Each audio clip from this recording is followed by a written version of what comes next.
The Arizona sun beat down mercilessly on the desert floor, turning the red earth into a furnace that could kill a man in hours. Jack Harlan pulled his hat low over his weathered face, squinting through the heat shimmer that danced across the barren landscape like ghosts. His horse's hooves kicked up small clouds of dust with each step, and the leather of his saddle creaked in rhythm with his mount's labored breathing. At 43, Jack had seen enough violence to last 10 lifetimes. The permanent damage to his left leg served as a constant reminder of the Apache raid that had taken everything from him 7 years ago: his wife Sarah, his 3-year-old daughter Emma, his peace of mind, and very nearly his life. The bullet had shattered bone and left him walking with a pronounced limp, but it had also hardened something inside him into steel. He'd spent those years building walls around his heart, telling himself that feeling nothing was better than feeling the constant ache of loss. The memories haunted him still: Sarah's laugh echoing through their ranch house, little Emma's delighted squeals as he carried her on his shoulders, and the smell of fresh bread baking in the kitchen. All of it reduced to ash and blood in a single morning when he'd returned from a cattle drive to find his world destroyed. The Apache had burned everything, taken his family, and left him with nothing but guilt and a shattered leg as reminders of his failure to protect those he loved most. The crack of a rifle split the desert air. Jack's horse reared as a bullet whistled past his ear, close enough that he could feel the wind of its passage burning against his skin. 3 more shots followed in rapid succession, kicking up dirt geysers around his mount's dancing hooves. Without hesitation, Jack spurred his horse toward a cluster of red sandstone boulders, his Colt .45 already in his hand, muscle memory from years of violence taking over.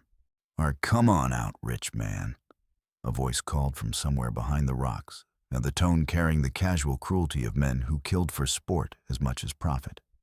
"We know you got plenty of money in them saddlebags. Heard tell you're one of the wealthiest ranchers in the territory." Jack counted at least 4 different voices echoing off the canyon walls, maybe more. Ambush predators, the kind that hunted wealthy ranchers traveling alone through the Badlands.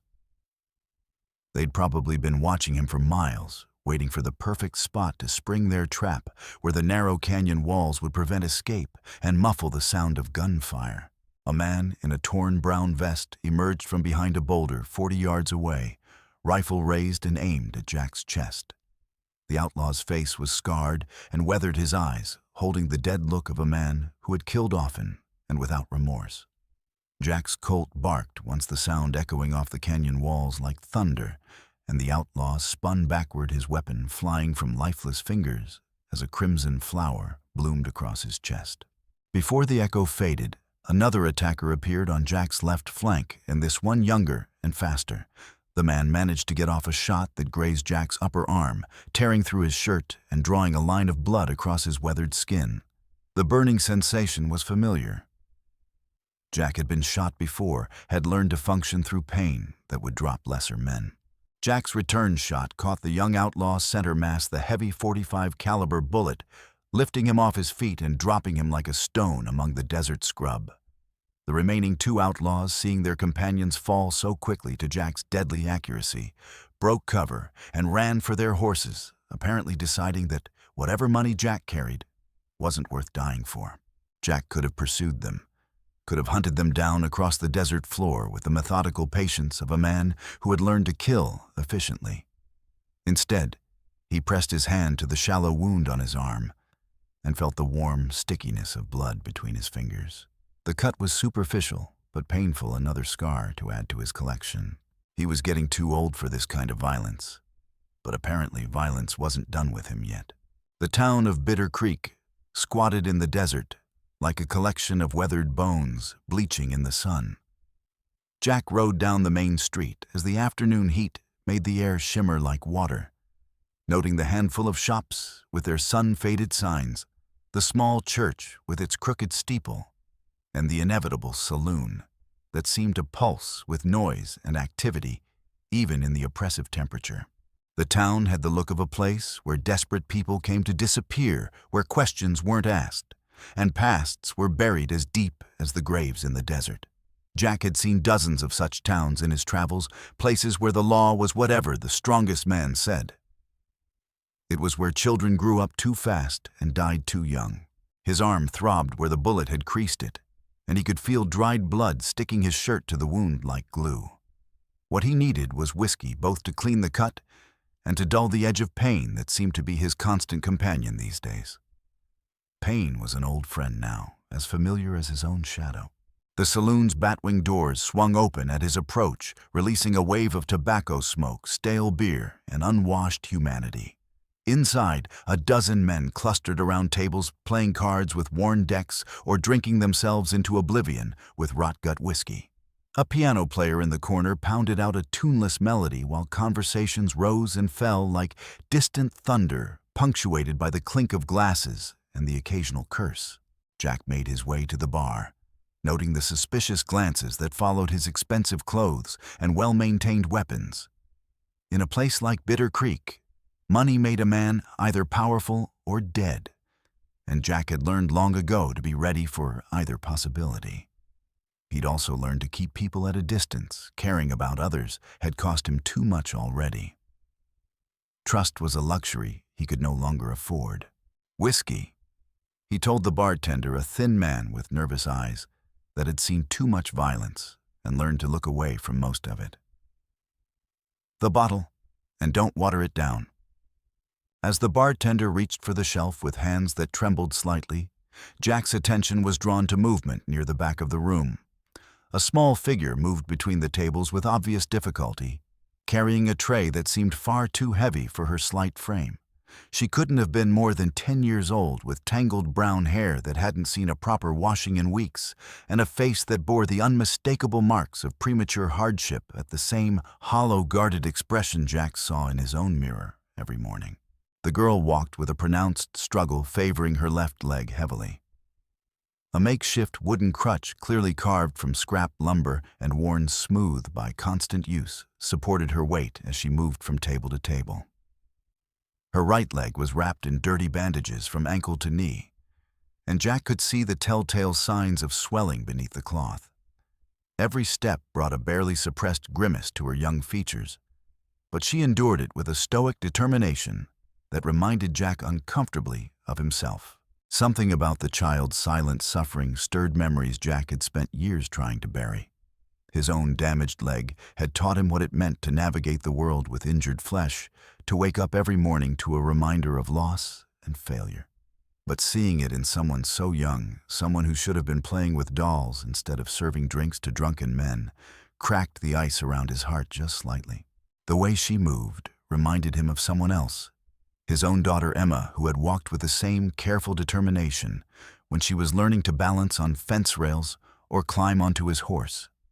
The memory hit him like a physical blow, threatening to shatter the walls he'd built around his grief.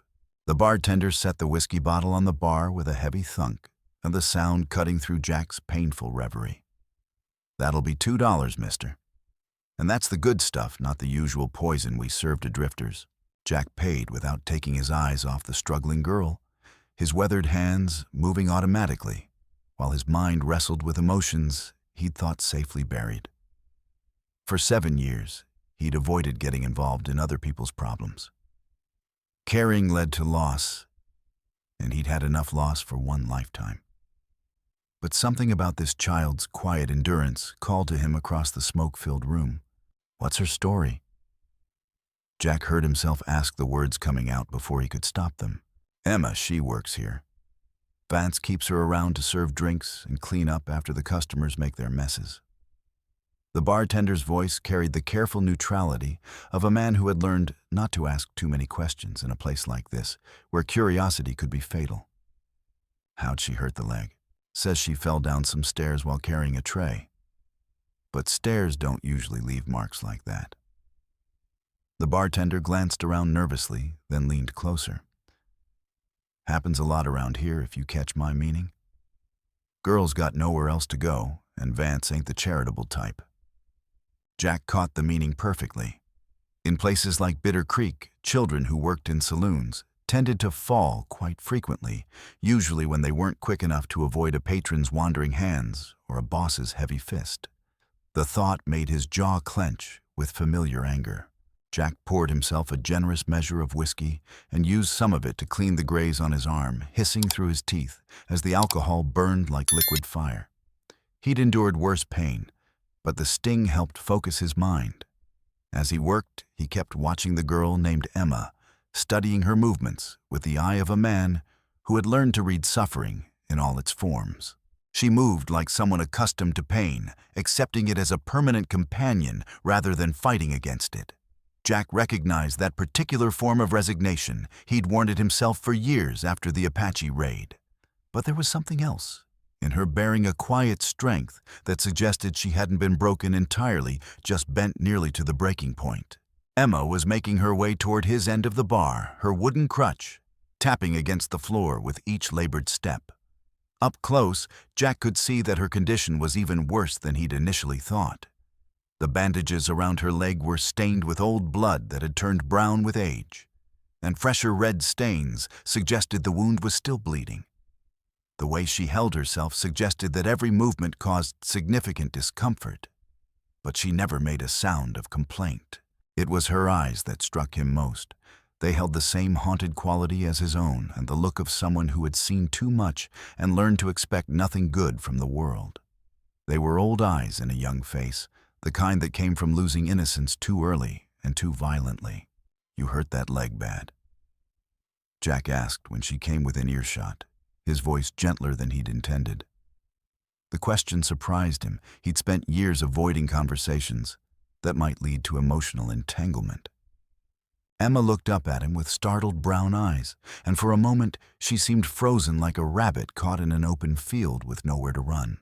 Jack could see her measuring him, trying to determine if he represented another threat or just another indifferent adult who would use her and forget her existence. I fell, sir," she whispered, her voice barely audible above the saloon's noise. "While I was working, carrying a heavy tray up the stairs to the rooms above."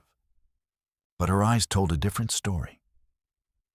They darted nervously toward the back room where Jack could hear the sound of heavy footsteps and crude laughter. Emma's fear was as plain as the bandages on her leg, and Jack felt something stir inside him that he thought was dead, a protective instinct he'd buried with his wife and daughter. There was something else, too, something familiar about the girl's features that he couldn't quite place. The shape of her eyes, the determined set of her small jaw, even the way she held her head despite the pain. It stirred memories that were too painful to examine closely, so he pushed them aside. Before he could ask another question or examine his own motivations too closely, a massive hand fell on Emma's shoulder, spinning her around so violently that she nearly lost her balance and crashed to the floor. "What did I tell you about talking to customers when you should be working?" The voice belonged to a man the size of a small mountain, with arms like tree trunks and a face that had been broken and rebroken by countless fights. This had to be Vance, the saloon owner the bartender had mentioned with such nervous reluctance. Vance stood well over 6 feet tall, with shoulders that could barely fit through a doorway, and hands that looked capable of crushing a man's skull. His face was a map of violence. Old scars crisscrossed his weathered features. His nose had been broken so many times it sat crooked on his face, and his small eyes held the casual cruelty of a man who enjoyed inflicting pain on those weaker than himself. "I wasn't doing nothing wrong, Mr. Vance." Emma began, her voice trembling with fear that she tried desperately to hide. "The gentleman just asked about my leg, and I was being polite like you taught me." Vance's open palm caught her across the cheek. With a sound like a gunshot, the force of the blow lifting her small body off the ground. The impact sent her sprawling across the rough wooden floor, her crutch flying away to clatter against the bar. She lay there for a moment, stunned blood trickling from the corner of her mouth where Vance's ring had split her lip. The entire saloon fell silent, conversation stopping mid-sentence, as every eye turned toward the scene. Even the piano player's tuneless pounding ceased, leaving only the sound of Emma's labored breathing and the crackle of the fire in the pot-bellied stove. Jack's whiskey glass shattered in his grip. For 7 years, he'd watched injustice from a distance, telling himself it wasn't his concern. He'd buried his conscience along with his family, convinced that caring about others would only bring more pain into his already damaged life. He'd built walls around his heart, constructed barriers that kept the world at arm's length, and told himself that emotional numbness was better than the alternative. But seeing this child, this small broken mirror of his own suffering, struck something that he'd thought was dead and buried. The protective fury that had once driven him to fight Apache raiders and face down outlaws came roaring back to life, flooding through his veins like molten steel. "You son of a bitch," he said, standing slowly and letting the broken glass fall from his bleeding hand. His voice carried the kind of quiet menace that made smart men step away and stupid men reach for their guns. Vance turned toward Jack, his small eyes glittering with malice and the anticipation of violence. He was clearly a man who enjoyed his work, who took pleasure in the fear he inspired in others. "This ain't your concern, stranger. Girl needs to learn her place in the world, and that place is wherever I say it is. Her place sure as hell isn't on the floor bleeding." Jack replied, his hand moving instinctively to rest on the butt of his Colt. The weight of the weapon was familiar and comforting, like greeting an old friend. Vance wasn't impressed by the threat. Men his size rarely were, having learned that their bulk could absorb most punishment and dish out twice as much in return. He'd probably beaten smaller men to death with his bare hands, had likely never met anyone willing to stand up to him in a place like Bitter Creek. "You want to make this your business?" Vance asked, cracking his knuckles with sounds like breaking kindling. "Fine by me. Been a while since I had some real entertainment, and you look like you might last longer than most before you start begging." The saloon had gone completely quiet now, the kind of silence that preceded either a funeral or a spectacular fight. Even the bartender had backed away from the bar, not wanting to be caught in the crossfire. The other patrons pressed themselves against the walls, some reaching for weapons of their own, others preparing to run if the violence spread. Jack looked down at Emma, who was struggling to sit up despite her injuries. She was staring at him with a mixture of hope and terror, probably wondering if this stranger would actually help her or just make things worse. Her small hand was pressed to her bleeding lip, and fresh tears had carved clean tracks through the dirt on her cheeks. Something about her expression, the way she looked at him with desperate hope, despite everything she'd endured, reminded him so strongly of his own daughter that it nearly drove him to his knees. Emma Rose Harlan had looked at him the same way the morning he'd left for that final cattle drive, trusting him to come back and keep her safe. He'd failed his daughter. He wouldn't fail this child. Maybe it was time to stop running from the part of himself that still cared. Jack's fist caught Vance square in the nose, putting all of his weight and 7 years of suppressed rage behind the blow. The impact produced a satisfying crunch of breaking cartilage and a spray of blood that decorated the saloon floor like crimson rain. Vance staggered backward, roaring like a wounded bear, but he didn't go down. Instead, he wiped the blood from his face with the back of his hand and smiled, revealing teeth stained red. "My turn," Vance said, and launched himself forward with surprising speed for such a large man. The fight that followed was the kind that left furniture broken and grown men talking about it for years afterward. Vance's first punch would have decapitated a smaller man, but Jack ducked under it and drove his elbow into the giant's ribs with enough force to crack bone. The impact produced a sound like breaking kindling, but Vance barely flinched his bulk-absorbing punishment that would have dropped most men. They crashed into a nearby table, scattering cards and coins as the wood splintered beneath their combined weight. Vance grabbed Jack by the throat and lifted him off the ground, his massive fingers tightening like a vice around Jack's windpipe. Black spots began to dance at the edges of Jack's vision as his air supply was cut off, but he managed to drive his knee into Vance's solar plexus with enough force to break the hold. Both men stumbled apart, breathing hard and bleeding from multiple cuts. Vance's nose was definitely broken, streaming blood down his shirt front like a crimson waterfall, while Jack could feel his ribs screaming where the big man's fists had found their mark. His damaged leg was already beginning to give out under the strain, the old Apache bullet wound flaring with familiar fire. "You picked the wrong fight, old man," Vance snarled, pulling a wicked-looking Bowie knife from his belt. The blade was nearly a foot long, its edge honed to razor sharpness and stained with what looked like old blood. This was clearly a weapon that had been used before, and not just for cutting rope. Jack's hand moved to his gun, but Vance was already lunging forward, the knife arcing toward Jack's chest in a killing stroke that would have opened him from sternum to navel. Jack threw himself sideways, feeling the blade whistle past close enough to part his shirt and nick the skin beneath. He rolled across the rough wooden floor, came up beside a broken chair, and grabbed one of its legs as an improvised weapon. Vance came at him again, and the knife weaving deadly patterns in the air between them. Jack parried with the chair leg wood meeting steel in a shower of splinters that filled the air like confetti. The impact jarred his arms all the way to the shoulder, but he managed to deflect the worst of the attack and keep the blade away from his vital organs. The knife came again this time, aimed at Jack's throat in a backhand slash that would have opened his jugular. Jack ducked under the blow, swung the chair leg like a club, and caught Vance across the temple with a strike that would have felled a horse. The sound of wood meeting skull echoed through the saloon like a gunshot. Vance went down like a felled tree, his massive frame shaking the entire building as he hit the floor. The knife skittered away across the rough planks, coming to rest near Emma, who had crawled to relative safety behind an overturned table. Jack stood over the unconscious giant, breathing hard and checking himself for wounds. His ribs felt like someone had used them for target practice. His damaged leg was threatening to buckle entirely, and blood from a dozen minor cuts was soaking through his shirt. But nothing seemed broken that hadn't been broken before, and he was still standing while his opponent was not. As he caught his breath, something caught his eye, a small object that had fallen from Vance's pocket during the fight.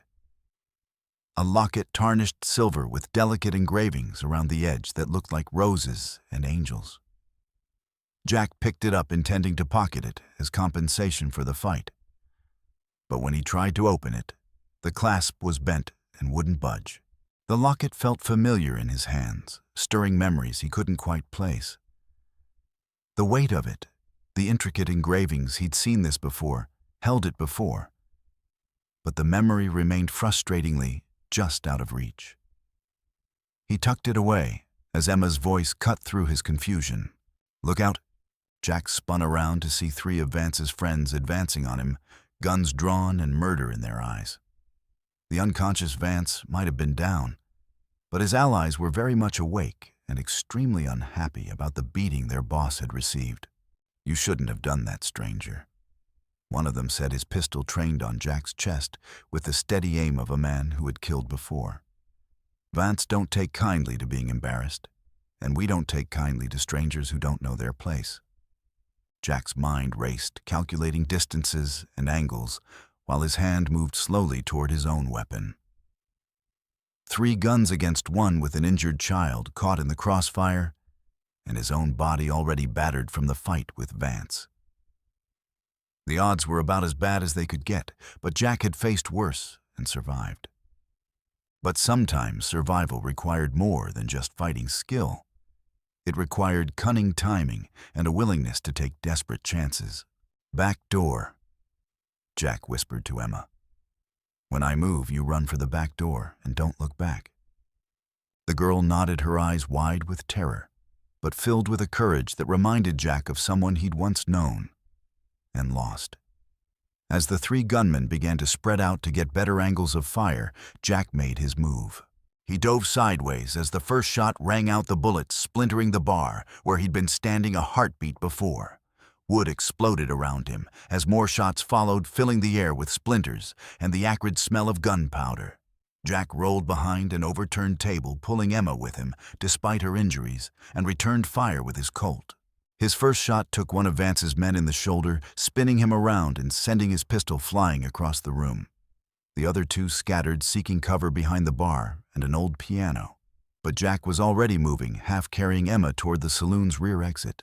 Bullets followed them, one so close that Jack could feel its heat against his neck as it buried itself in the doorframe.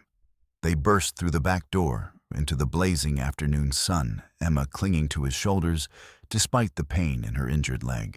The alley behind the saloon was narrow and cluttered with refuse, empty bottles, and broken furniture. Jack set Emma down behind a pile of wooden crates just as the back door slammed open, and one of Vance's men emerged gun in hand and fury written across his weathered features.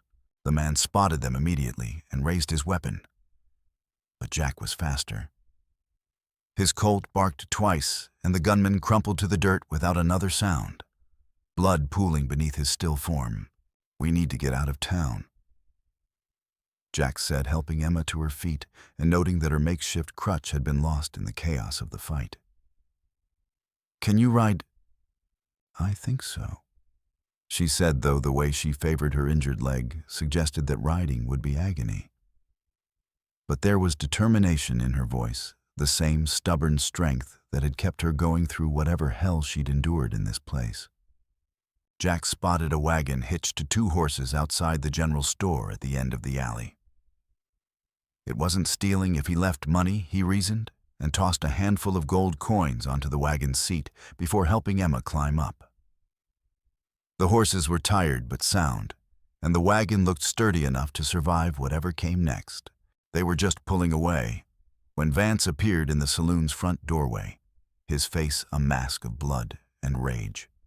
He was conscious again, and from the way he was bellowing orders to anyone who would listen, it wouldn't be long before he had a full posse organized and ready to pursue them. Jack whipped the horses into a gallop, sending the wagon careening down Bitter Creek's main street in a cloud of dust and gravel. Behind them, he could hear shouting and the sound of men mounting horses in urgent haste. The chase was about to begin, and Jack knew that once they left the relative safety of the town, it would become a running battle across some of the most unforgiving terrain in the territory. The desert stretched ahead like a vast ocean of red stone, and thorny vegetation shimmering in the heat like a mirage. Somewhere out there was Jack's ranch and safety. But first they had to survive the next few hours. And as Emma gritted her teeth against the pain of the bouncing wagon and clutched the seat with white knuckles, Jack found himself wondering if he'd saved her life or simply condemned them both to die together in the wasteland. But as they raced toward the horizon, with dust plumes marking their pursuers behind them, Jack felt something he hadn't experienced in 7 years, a sense of purpose that went beyond mere survival. For the first time since losing his family, he had someone to protect someone who needed him to be strong. He just hoped it wouldn't be too late for both of them. The chase that followed tested every ounce of Jack's desert survival skills and pushed both him and Emma to their physical limits. Their pursers, led by a recovered and furious Vance, numbered at least 6 men on horseback, all of them experienced in tracking prey across the harsh landscape. The first challenge came when their wagon wheel struck a hidden rock, sending them careening off the trail in a spectacular crash that left them both battered and on foot in the middle of nowhere. With Emma unable to walk properly and Jack's own injuries slowing him down, and they took refuge in an abandoned mine shaft, hoping their pursuers would pass them by. It was during their desperate hours of hiding that Emma began to share fragments of her past memories that had been buried under years of trauma and fear.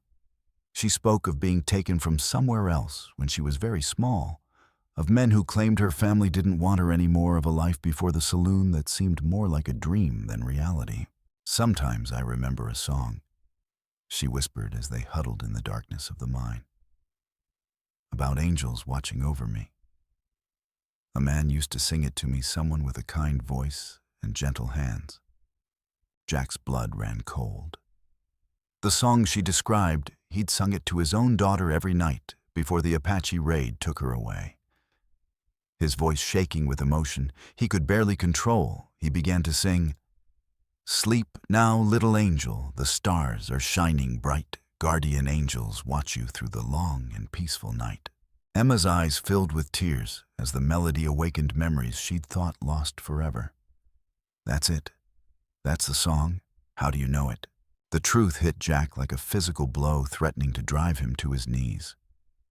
This wasn't just any child he'd rescued. This was his daughter, Emma Rose Harlan, the little girl he'd mourned for 7 years. The Apache hadn't killed her as he'd been told. They'd taken her alive, and somehow she'd ended up in the hands of men like Vance and his mysterious partner. As the revelation sank in, Emma began to remember more. The ranch house, with its wide porch, the horses in the pasture, the smell of her mother's cooking, and most clearly, the man who had carried her on his shoulders and sung her to sleep every night. "Papa," she whispered the word, carrying 7 years of pain and hope. Jack pulled her close, tears streaming down his weathered cheeks. "Yes, sweetheart. I'm here. I'm sorry it took so long to find you." Their reunion was interrupted by the sound of voices echoing through the mine shaft. Vance and his men had found their trail, and they were closing in fast. Jack and Emma were forced to flee deeper into the desert, beginning a desperate journey toward Jack's ranch, while being pursued by men who seemed to know the territory as well as he did. During their flight, Emma revealed more disturbing information.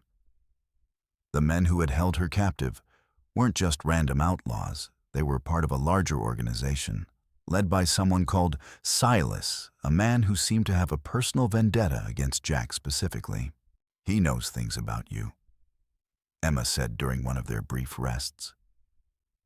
"Things about where you live, how much money you have, even stories about your past.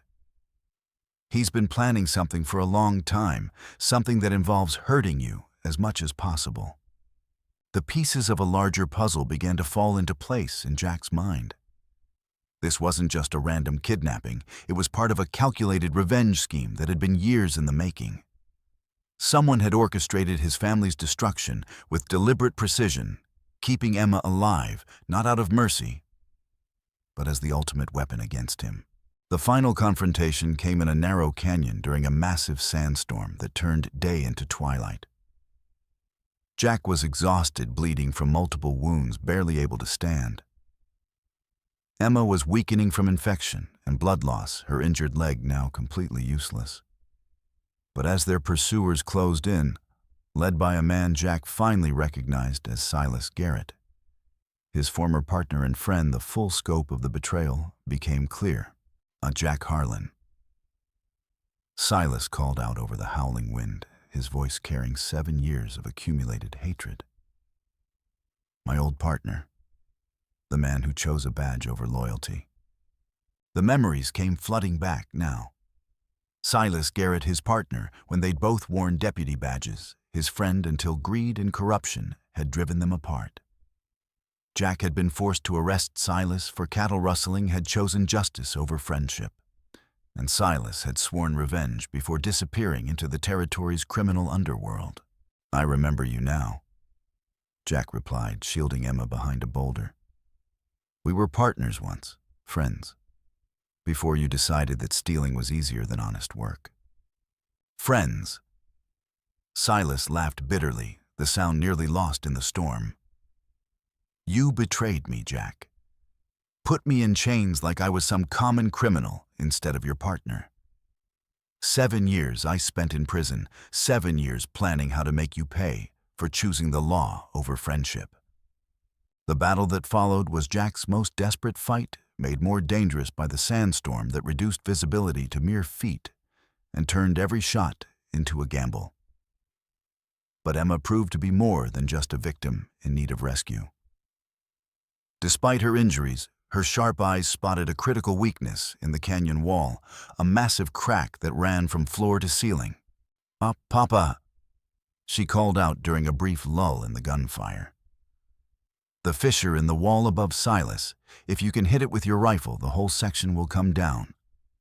Jack saw what she meant, a structural flaw in the ancient rock formation that, if struck precisely, could bring down tons of stone. It was a desperate gambit that could kill them all. But as Silas raised his rifle toward Emma with murder in his eyes, Jack knew he had no choice. Using his last bullets, Jack aimed at the crack and fired. The canyon wall exploded in a cascade of stone and debris that buried Silas and his remaining men beneath tons of rock, their screams cut short by the thunder of falling stone. But the rock slide caught Emma as well, crushing her already damaged leg beyond any hope of repair. Jack, driven by a father's desperate love and fueled by adrenaline, managed to extract her from beneath the rubble. But the cost was terrible. Her leg would have to be amputated, and the infection from her injuries was threatening her life. The journey to Jack's ranch that followed was a nightmare of endurance and determination. Emma drifted in and out of consciousness, burning with fever, while Jack struggled across 20 miles of desert wasteland with his own wounds bleeding through makeshift bandages. Several times he nearly collapsed, but each time he looked at his daughter's pale face and found the strength to take another step. They were found by Jack's ranch hands 3 miles from home, both of them nearly dead from exhaustion and blood loss. Doc Peterson worked through the night to save Emma's life, but her leg couldn't be salvaged. When she finally awoke 3 days later, she looked down at the bandaged stump where her leg had been and managed a weak smile. "I guess we're both crippled now, Papa," she said with a courage that broke Jack's heart and filled him with pride at the same time. "Different isn't the same as broken," Jack replied, taking her hand in his scarred one. "We're survivors, sweetheart, and survivors find ways to keep going." The months that followed were a time of healing and rediscovery for both of them. Emma proved remarkably resilient, learning to walk with a wooden prosthetic that Jack had crafted by the territory's finest woodworker. More importantly, they began to rebuild their relationship from fragments of shared memory and new experiences. Emma remembered more details from her early childhood. With each passing day, the barn cat named Bandit, who used to steal scraps from the kitchen, her mother's habit of humming while she cooked, the way Jack used to carry her on his shoulders to see over the corral fence. Each recovered memory was like finding a piece of a treasured photograph, slowly rebuilding the picture of their life together before tragedy struck. But it was Emma's idea that truly transformed their new life together. Seeing Jack struggle with his own demons, watching him blame himself for her suffering, and the years they'd lost, she made a proposal that surprised him with its wisdom and generosity. "There are other children out there like I was," she said one evening as they sat on the porch watching the sunset paint the mountains in shades of gold and crimson. "Kids who've been taken or hurt who need help. Maybe we could give them a place to heal, to remember that there are still good people in the world." The idea took root slowly. But within a year, they had transformed part of the ranch into a refuge for children who had nowhere else to go. They took in orphans from the surrounding towns, children who had lost their families to disease, violence, or simple abandonment. Slowly, they built a new kind of family based not on blood alone, but on love and shared purpose. Jack found that caring for these children helped heal his own wounds in ways he hadn't expected. Teaching a boy to ride horses despite a withered arm, helping a girl who hadn't spoken since losing her parents find her voice again, showing them all that scars were proof of survival rather than symbols of brokenness. It gave meaning to his own suffering and transformed his pain into purpose. Emma blossomed in this environment, her natural intelligence and hard-won wisdom, making her a bridge between Jack and the younger children. She learned to see her prosthetic not as a limitation, but as evidence of her strength, and she helped other children understand that being different didn't mean being less than whole. One evening, as they watched the stars emerge in the vast desert sky, Emma asked the question that had been weighing on both their minds. "Do you ever wish things had been different? That none of it had happened?" Jack considered carefully before answering. "Watching a shooting star streak across the heavens like a brief promise of hope. I spent 7 years wishing exactly that, sweetheart. But wishing doesn't change the past. All we can do is decide what to do with the life we have now. I used to dream about having a real family." Emma said, her voice soft with remembered longing. "Even when things were bad with Vance and Silas, I never stopped hoping. And now I have something I never even dreamed of. I have you. And I have all these children we're helping. We're building something good from something terrible." That night, for the first time since Sarah's death, Jack slept without nightmares. The ghosts of the past had finally been laid to rest, replaced by the warm reality of a daughter's love and the promise of a future built on healing rather than revenge. On Emma's 14th birthday, Jack presented her with a gift that brought tears to both their eyes. It was Sarah's locket finely repaired and polished to its original luster. But instead of his dead wife's photograph, it now contained a new picture, one of Jack, Emma, and several of the children they'd taken in, all of them smiling on the porch of their home. "Your mother gave this to me when we got married," Jack explained as he fastened the chain around Emma's neck with hands that trembled slightly with emotion. "She said it was meant to hold pictures of the people we love most. I think she'd want you to have it now to carry forward the love she started." Emma touched the locket gently, understanding the full significance of the gift. It represented not just her parents' love, but the new family they'd created from the ashes of tragedy. "Thank you, Papa, for everything. For finding me, for fighting for me, for bringing me home. And for showing me that home isn't just a place, it's the people who love you." Outside, the Arizona desert stretched to the horizon, vast and unforgiving and beautiful in its harsh honesty. The sun was setting behind the mountains, painting the sky in brilliant colors that would soon give way to a canopy of stars. Somewhere out there, other children were suffering, as Emma once had other families were torn apart by violence and greed.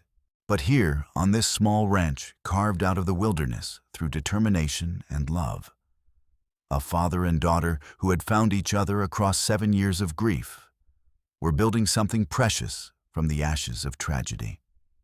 They were proof that love could survive the worst that life had to offer, that broken people could heal each other, and that sometimes the greatest victories came not from defeating enemies, but from choosing to care for others despite the risk of loss. Jack pulled his daughter close as the first stars appeared overhead, marveling at how much his life had changed.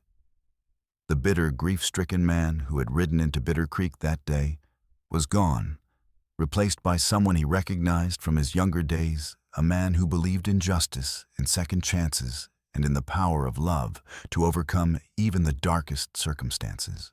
The past, with all its pain and secrets, had been resolved. Silas and his gang were dead, their crimes exposed and their victims avenged. The truth about Emma's kidnapping and survival had been revealed and documented, providing closure to a mystery that had haunted Jack for 7 years. Most importantly, the future stretched ahead, full of possibilities. Emma would grow up knowing who she really was, supported by a father's love and the security of a home where she truly belonged. Jack would have the chance to be the parent he'd always wanted to be, to watch his daughter become the remarkable woman he knew she could become. The circle was complete. The lost had been found. And in the harsh beauty of the American West, a family had been reborn from ashes and determination. And the kind of love that could survive anything and grow strong enough to shelter others who needed the same chance at redemption. As the desert night settled around them, father and daughter sat together in comfortable silence, surrounded by the laughter of the children they'd chosen to protect and nurture. Tomorrow would bring new challenges, new children who needed help, new opportunities to transform pain into purpose. But tonight, they were simply a family whole. At last, watching the stars appear one by one in the endless sky above their home, knowing that some things love hope. The bonds between parent and child were stronger than death itself and more enduring than the desert stones beneath their feet.